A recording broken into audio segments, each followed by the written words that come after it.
And another one. The Oklahoma Sooners are just on fire in 2025. We'll tell you about the latest commitment here on today's episode of Locked On Sooners. You are Locked On Sooners, your daily podcast on the Oklahoma Sooners, part of the Locked On Podcast Network, your team every day.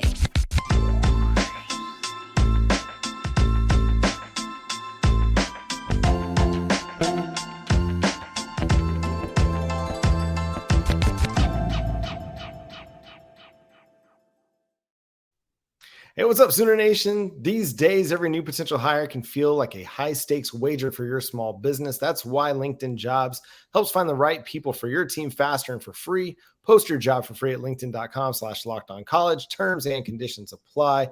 My name is John Williams. You can follow me on Twitter at John9Williams. My buddy here is Josh Helmer. You can follow him on Twitter at JoshOnRef. You can also hear him Monday through Friday on 94.7 The Ref in Norman. Josh, the 2025 recruiting class is humming.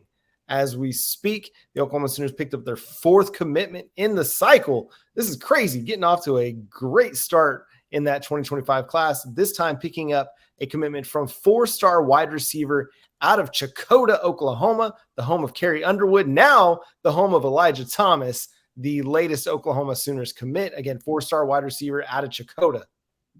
Well, when you land the quarterback early and you get somebody who is incredibly, I think, talented in Kevin Sperry, both running and throwing the football, can sling it for miles, can really, really run the football as well. And, oh, by the way, he moves to the Sooner State, relocates to Carl Albert. To me, that has the makings to be pretty attractive to who? Well, a receiver in the state of Oklahoma, or just skill guys in general. And so in addition to, Sooners Under the Stars netting the commitment from the Lee Summit North defensive lineman Kamari Moore, you've also got the wide receiver commitment here. And now it's a couple of wide receiver commitments in this class for Oklahoma in the form of Grayson Harris and Elijah Thomas. So, again, you get that quarterback in a class early, kind of sets the stage, John, for you to go and attract some skill guys. And, why not, if you're Harris or Thomas, jump on board early with somebody, again, in Kevin Sperry that I think just to watch the tape, going to get better and better and better. But even where Kevin Sperry's at right now, John, I can look at the tape and say, yeah, okay, I like the idea of playing alongside that guy and just being in Jeff Lebby's offense and at the University of Oklahoma. It's incredible what this team has done, this coaching staff has done, Emmett Jones has done. Emmett Jones has been on the job since January, and he's landed 9 wide receiver commitments, 7 from the high school ranks, 5 of which are blue chip players. It's unreal, the run that he's on, and really Oklahoma has been on in recent weeks as well. I mean, if it's not enough to be building a 2024 class that could end up again as a top 5 class, you're already off to a blistering start building a 2025 recruiting class that now currently ranks number 3 in the nation in the 247 team rankings behind Georgia and Alabama. And those two teams have 5 stars committed at the moment. You're still waiting for your first 5-star in 2025, but I mean, you're in great company as things stand. I mean, you look at a kid like Elijah Thomas, and the dude's everything you want in a wide receiver. He's a guy that can separate quickly off the line of scrimmage. He's great against press man because he's so quick and agile that, he just uses his footwork to beat press man. And then once he does that, it's gone. Like he just runs by dudes. I mean, I saw so many times in his huddle highlight tape where guys had no match for his speed, and all they could try to do was just push him or grab him, and he just would run by guys. It was just unfair, the ability that he had to run away from people. And I mean, he also is a really, really strong route runner, which I feel like is something that's becoming a testament, I think, of Emmett Jones and what he's looking for at wide receiver. I mean, he's not just looking for guys that, make the plays, but he's looking for guys that can create the play, guys that are able to get open and create separation and make it easy on the quarterback to make the throw. And I think what we're seeing is a trend here that there's a lot of guys, whether it's Zion Kearney or Grayson Harris or Ivan Carrion, these guys are good route runners. And the same is true for Elijah Thomas too. He's a very good route runner. I mean, several times saw him run sluggos, which is that slant and go, but just use great technique in selling the slant and getting that guy to bite so hard on it. And then as soon as he bites, Elijah Thomas is up the field, down the field, easy touchdown, great hands catcher, natural, soft hands, is able to go up and make a play over the middle. Just everything you want in a wide receiver. And again, an in-state commitment, the number 5 player in the state of Oklahoma for the 2025 class as things stand right now. And I mean, you're building something already with some of these guys that you've got committed, and it's just going to keep trending in a great trajectory. I mean, there's no telling how many more commitments that the 25 class could have before we even reach the early signing period for the 2024 class. You know, somebody that is only a sophomore, you turn on the highlights and oftentimes, you know, whatever the height and weight might be, right? Whatever the build is, 6'1", 6'2", 180, in this case, 183, 175, whatever it would be, right? And you see somebody that's that young, maybe they just sprouted up to 6'1", 6'2", and they don't look like they've fully grown into all of that. Well, you turn on Elijah Thomas's tape, and he, you know, obviously he's going to continue to add weight, John, and who knows, maybe we'll grow another inch or two before his high school time is over. But he looks natural. He looks fluid inside that frame already. I mean, it looks like, again, not to say that this is somebody that's a senior in high school. They're not. There's a long way to go here. You know, 2 more years to grow and develop and all of those sorts of things. But again, I just go back to some of the games that I've called on the high school scene. And occasionally, yeah, you'll find a freshman or a sophomore that just looks advanced. And you definitely see that from the sheer athleticism and just, again, natural fluidness that you see in the way that Elijah Thomas moves in his tape. So, yeah, looks like a really talented player. All of the items that you mentioned, the technique in the route running is very, very sharp. Connection with the quarterback, ability to play off the defender and then still go make a play, you know, coming back to the quarterback's eyes and just sort of improvising, ad-libbing a little bit. So I love what I've seen on the tape from Elijah Thomas. Again, I'm sure that he'll continue to get better and better.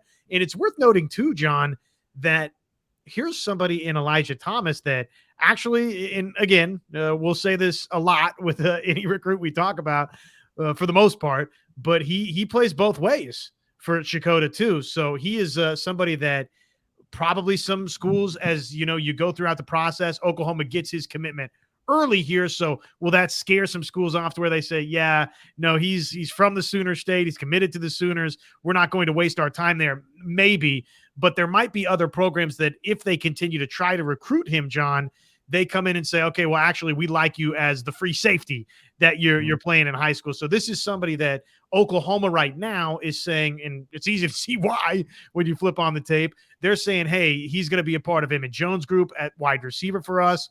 But this, again, is somebody that with that size, John, and the ability to move the way that he does already.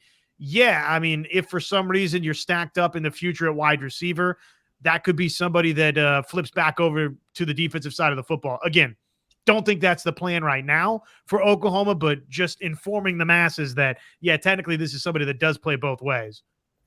And you look at his offer sheet, and it's already pretty solid. I mean, he's got an Alabama offer, Kansas State, Texas Tech, Arkansas. Like, these are some pretty good offenses that have some pretty good coaching acumen, like good recruiters on the recruiting trail. There was another one that I thought was really intriguing.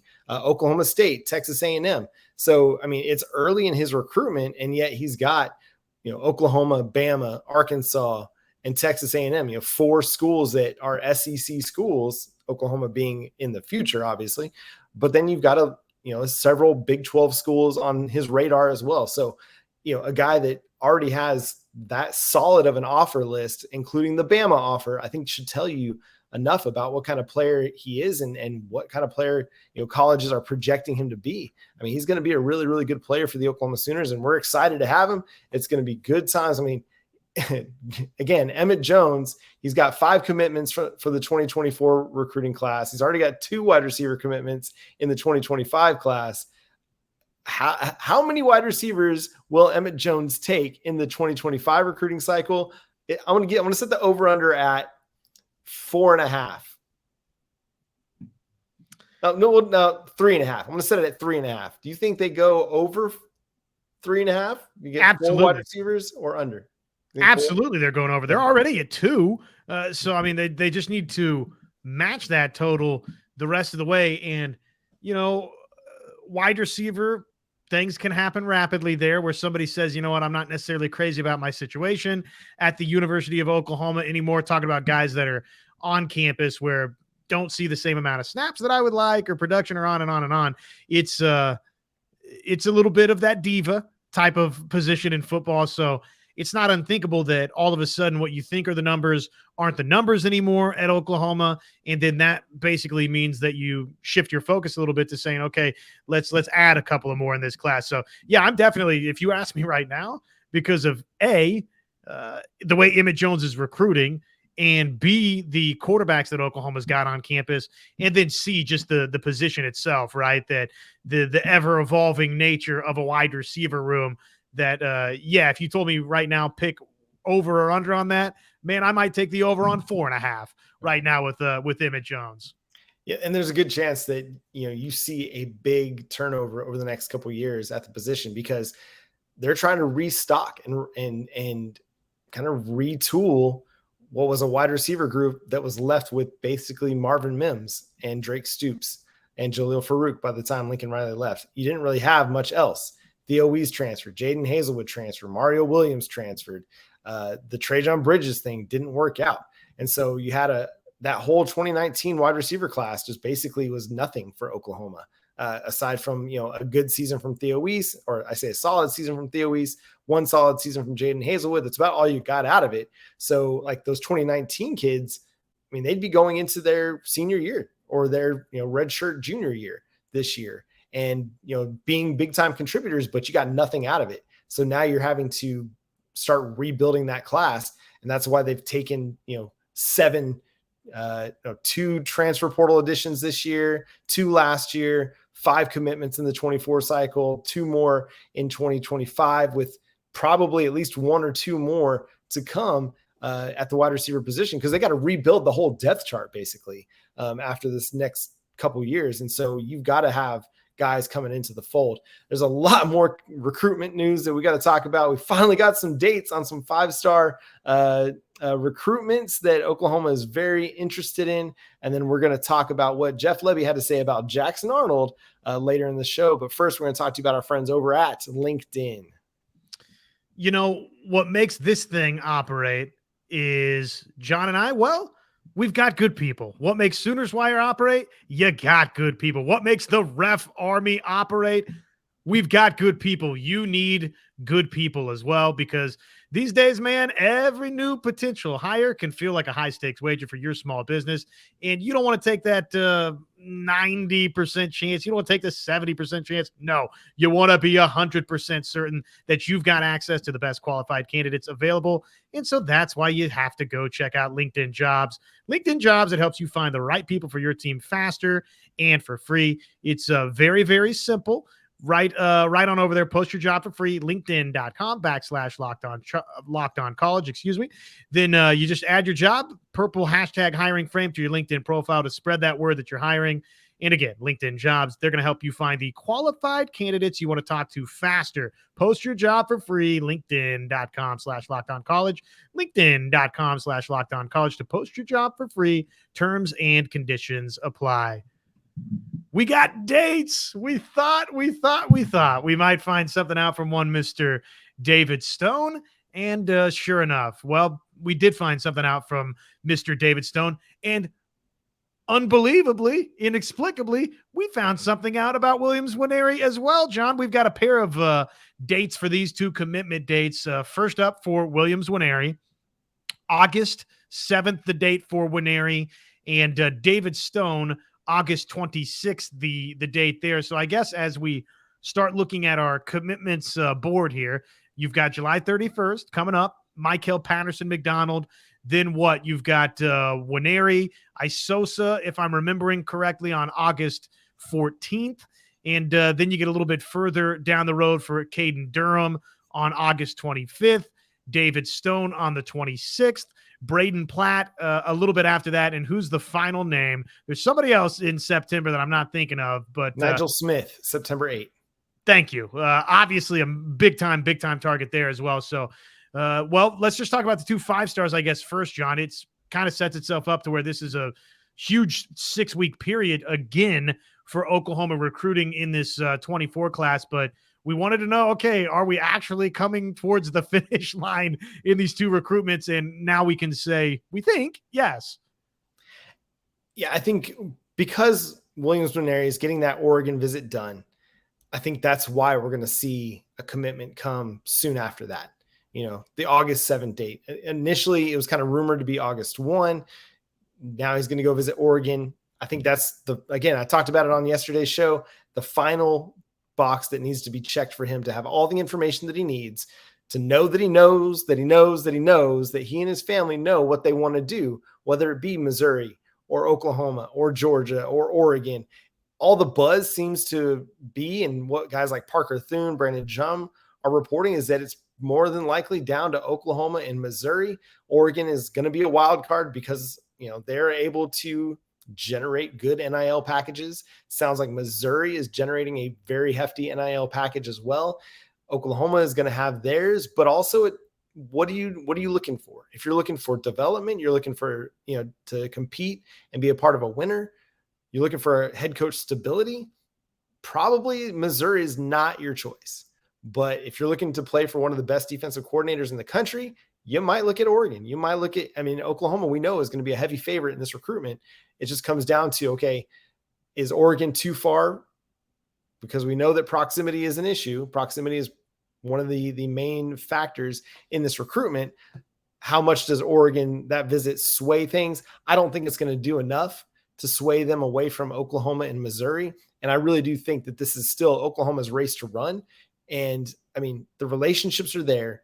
The ability to say, hey, listen, we know how to develop defensive line talent. We've done it. We can show you how we've done it. We can show you all the guys we've gotten to the NFL. If that's your end goal, this is where you want to be. Dan Lanning can show that too. But again, proximity matters. Oklahoma, Brent Venables, Todd Bates, Miguel Chavis to a little bit lesser extent. They know what it takes to get to the NFL. Miguel Chavis played in the league, so he knows what it takes to get to the NFL. He's been there. And so he's got some firsthand knowledge. Todd Bates, he's been to the NFL. He knows what it takes. So these guys having that experience, it matters. It's the same reason why we see DeMarco Murray having so much success, because he's been there. Same for a guy like Jay Valai. He's been there. They're going to be able to share this knowledge that very few assistants are going to have across the country. And so I still really, really like Williams Nwaneri to Oklahoma at this point. Until he commits elsewhere or even signs elsewhere, I'm going to still favor the Oklahoma Sooners until that signature is on the page and that page is faxed in, because everything just looks like it should be Oklahoma, but you never know what's going to sway a kid. And I'm not going to criticize the kid if he doesn't pick Oklahoma. I'm just saying, this is where everything just kind of seems to be pointing. And on David Stone, Josh, who knows what this kid's going to do? Only he and his family know. But again, if I'm going to choose a percentage on this, I still feel really confident, 75% confident that it's still going to be Oklahoma, because again, relationships, development, maybe his family doesn't want him to be close to home, but this is his hometown team. This is the team he grew up rooting for. Gerald McCoy is trying to get him to go to Oklahoma. Those things kind of matter. And it just seems like it's always been Oklahoma, even there for a brief minute when it was Michigan State. I don't think everybody really believed that Michigan State was the big factor, the big team to worry about in this one. But I don't know. I just still feel really, really confident that it's going to be Oklahoma for David Stone and Williams Nwaneri. We'll find out over the next 5 weeks. We're going to get to find out about Williams Nwaneri in 11 days. The countdown is on. 11 days now.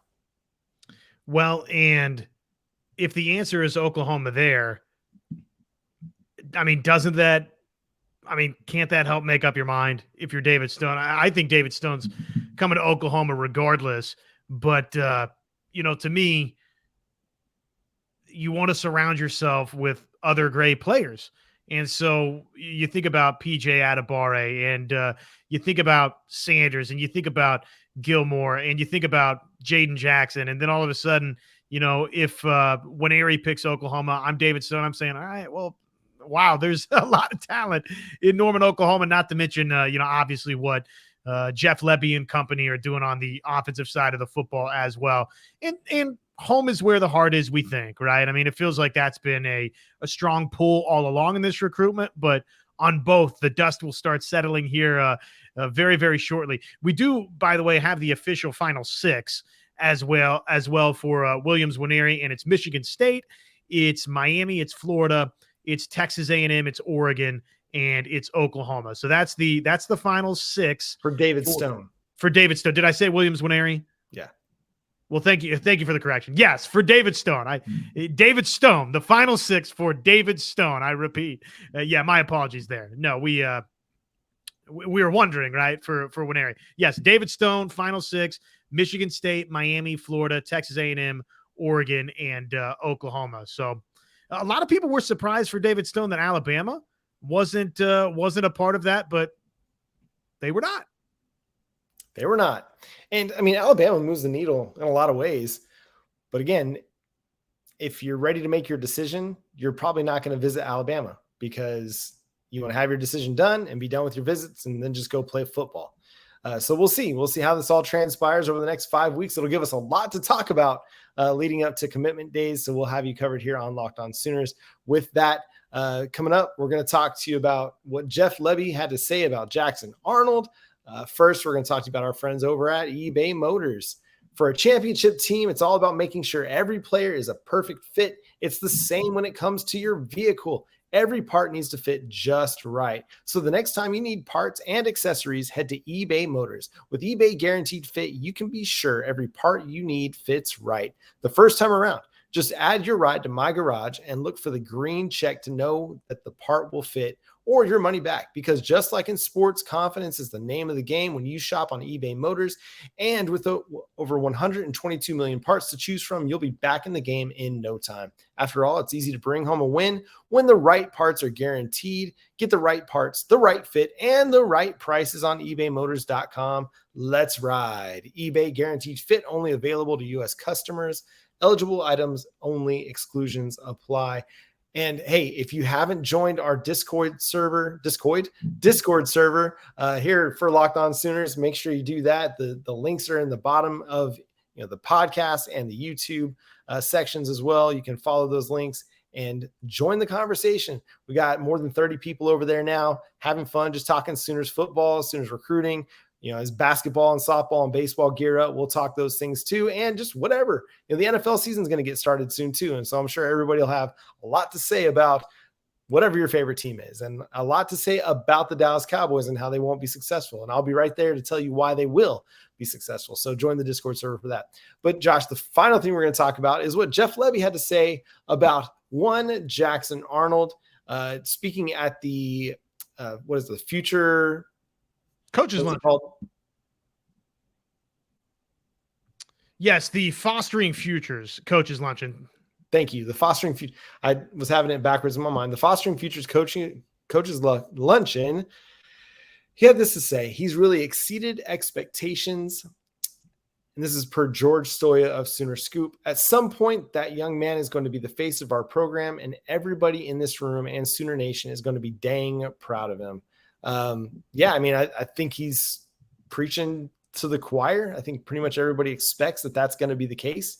And I mean, he's kind of been, I feel like, the face of Oklahoma recruiting for much of the last 2 years or year and a half, I guess, since he committed in January of 2022. I mean, he was the one that was kind of moving the needle for in a lot of ways in getting positive vibes for Oklahoma recruiting in a time where everybody was questioning, can Oklahoma still recruit, especially on the offensive side of the ball with Lincoln Riley gone? Well, you got your 4-star quarterback commit. He ascended into a 5-star, earned the Elite 11 MVP award, and everything has just been trending up for Oklahoma on the offensive side of the ball, but really recruiting wise. But he was the first commit of the Brent Venables era, and I think has been kind of the one that everybody's pointing to. Like, I know we don't want to put too much pressure on somebody and call them like the savior or anything like that, but the talent's there for him to be the next potentially great quarterback at the University of Oklahoma. And this might be the most important part, the demeanor. He might have the demeanor to be the next great quarterback at the University of Oklahoma. Now, he's not Baker Mayfield. He's not going to have that kind of braggadocio attitude, but he might be like Jalen Hurts, someone who just wants to go to work, be quiet, do the work, get better every time he's on the field. And I think that's going to speak volumes to Sooner Nation because, I mean, not that we don't love Baker Mayfield, but man, we love Jalen Hurts, a lot of it because of the dude showed up, got to Norman, and he went to work. And everybody followed him because of his work ethic. And I think the same is going to be true for Jackson Arnold. We've already heard it, that he is a relentless worker. We've heard Brent Venables talk about it, Jeff Lebby talk about it. And again, you know, Jeff Lebby saying he's exceeding expectations. What more could you ask for in a true freshman quarterback in an offense that he's having to pick up and learn on the fly to get ready to be potentially the backup in 2023? Yeah. Wouldn't expect Jeff Lebby to say anything that isn't super positive. And yet, you know, this is, dare we say, gushing over what you've seen from Jackson Arnold so far. Again, I'll read the quote one more time. Quote, he's really exceeded expectations. At some point, that young man is going to be the face of our program, and everybody in this room and Sooner Nation is going to be dang proud of him, end quote. Lebby on Jackson Arnold. So not that I would have expected, you know, anything remotely critical of Jackson Arnold, but maybe not even to that level of impressed to this point of Jackson Arnold. So I can't say that it's surprising in the sense that, again, Jeff Lebby, you would expect to hear something positive. And number two, we know the track record that you just laid out with Jackson Arnold coming to Oklahoma. Elite 11 quarterback, 3,500 yards, 33 touchdowns, just 2 picks as a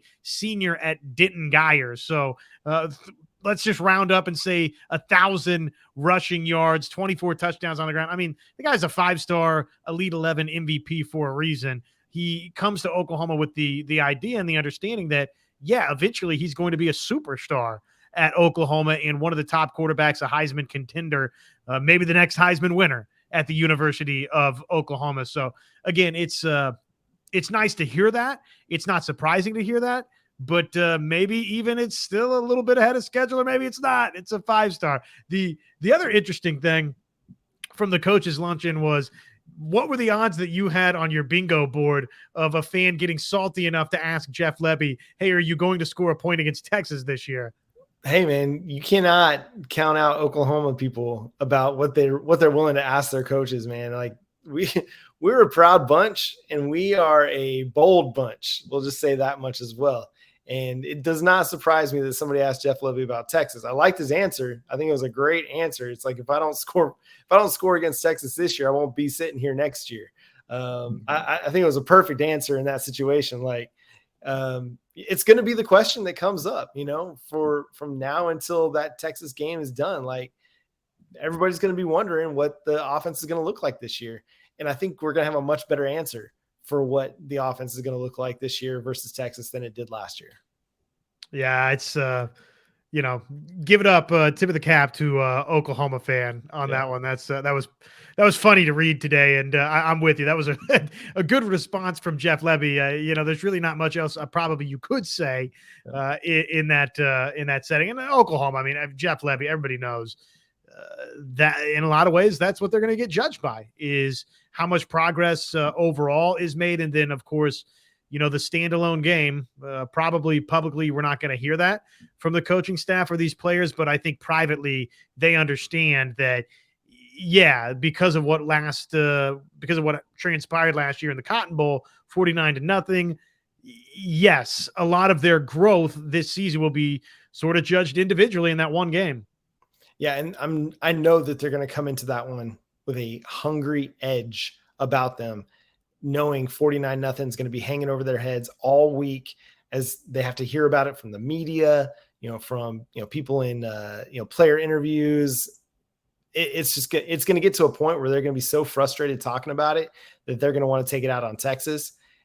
And I'll stand by my prediction. I think they do. I think they take it out on Texas, both sides of the ball, and they beat the Longhorns. It'll probably be a close game, but I think the Sooners come out on top this year and kind of exercise some demons. The other thing that I've kind of been picking up on lately, and this kind of be our last thing before we get out of here on Locked On Sooners, is I feel like the coaches are kind of speaking with their chest. They're saying it with their chest a little bit more. Like last year, there might have been a little bit of humility.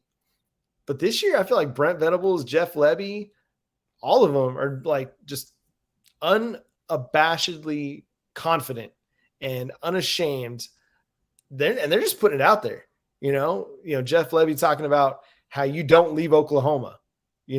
Whether that was an intended shot anywhere out west or not. I mean, he said it. He said, when asked why he didn't leave for Alabama, and he just said, you don't leave Oklahoma. And does that give us our answer to any potential head coaching discussions for Jeff Lebby in the future? Possibly. Maybe he never leaves Oklahoma. But yeah, between him, Brent Venables at Big 12 Media Days, I just feel like this coaching staff is just like, no, we're here. We're Oklahoma. We're ready to show everybody what we're going to do this year. It's going to be a totally different ball game. Well, remind me, and let's pull that clip from, I think it's the Cover 3 podcast with Fornelli and those guys, where Fornelli's the one I think that poses the question, is Brent Venables, based on the way that he's talking, being a little brash? Is that telling us that he's feeling a little optimistic about this team? We can maybe dive into some of that in our next episode. But commit season, man, always makes you feel good. Yep. And it's a good time to make sure you're part of the show. Subscribe to the show wherever you get your podcasts. We're free on every platform: Google, Apple, Spotify, Amazon Prime, Audible. I'm sure Podbean, whatever. Think of a podcast platform, and you can find us, and you can find us for free. You can also subscribe to the show for free on YouTube. Hit that notification bell to let you know when new episodes drop. Also, find the Discord link. If you're not following us on Twitter, follow us on Twitter, Locked On Sooners. Follow us on Facebook, Locked On Sooners Podcast as well. I'll also try to share different articles that I see on a regular basis to that site and our Discord server, all that good stuff, so we can keep in the conversation. We want to conversate with you. Be here for the live show Monday night, 9 p.m. Central Time, where we'll talk more recruiting. We're going to be on the verge of a Michael Patterson-McDonald commitment at that point. Probably have it when we go live on Monday night as well. So we'll have that to talk about. So make sure, again, you are subscribed to Locked On Sooners on YouTube to be a part of the chat Monday night, 9 p.m. Central Time. But follow Josh on Twitter at JoshOnRef. Follow me on Twitter at John9Williams. The show is at Locked On Sooners. Tune in next time for more Oklahoma Sooners football discussion. For Josh Helmer, I'm John Williams. Boomer Sooner.